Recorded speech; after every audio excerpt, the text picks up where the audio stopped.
पढ़ाई के साथ साथ एक दूसरे के प्रति सम्मान का भाव भी होना चाहिए।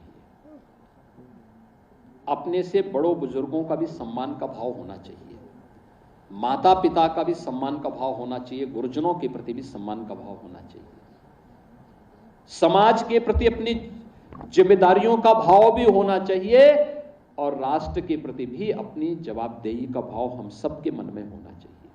राष्ट्रीय संपत्ति को नुकसान नहीं पहुंचाना चाहिए।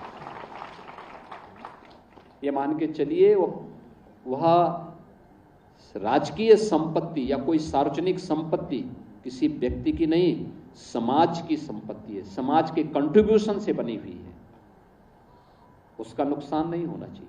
कोई नुकसान करता है तो उसको टोकिए, अगर कमजोर पड़ रहे हैं तो उसकी कंप्लेंट करिए कि फलाने व्यक्ति ने उसका आज तो आपके पास मोबाइल फोन आ चुका है, स्मार्ट और वायरल करिए उस व्यक्ति की जो सरकारी संपत्ति को नुकसान पहुंचाता है। बाकी उसके पोस्टर और उसकी वसूली का काम हम अपने आप करवा देंगे, क्योंकि संपत्ति बनाने में और उसको आगे बढ़ाने में मेहनत करनी पड़ती है। जब केंद्र और राज्य सरकार मिलकर के प्रयास करती है तब ये चीजें आगे बढ़ती हैं, अन्यथा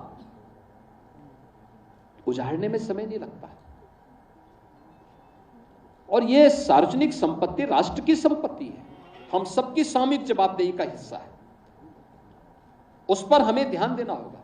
तो एक सामान्य शिक्षा को संस्कारों के साथ जोड़ना, शिक्षा को तकनीक के साथ जोड़ना, शिक्षा को स्पोर्ट्स के साथ जोड़ना, सर्वांगीण विकास का माध्यम शिक्षा होनी चाहिए। और राष्ट्रीय शिक्षा नीति इन्हीं सब बातों से प्रेरित होकर के 2020 में प्रधानमंत्री जी ने देश के अंदर लागू की थी। आज उसके बहुत अच्छे परिणाम सामने आने वाले हैं और मुझे बड़ा विश्वास है कि प्रदेश स्तर पर मेरिट में स्थान बनाने वाले सभी छात्र छात्राएं, जनपद स्तर पर मेरिट में स्थान बनाने वाले सभी छात्र छात्राएं या स्पोर्ट्स में भी और अपनी मेरिट में भी, स्कूली मेरिट में भी जिन्होंने स्थान बनाया है, उनके अभिभावकों को, उनके गुरुजनों को और उन सभी छात्र छात्राओं को मैं विशेष रूप से बधाई दूंगा।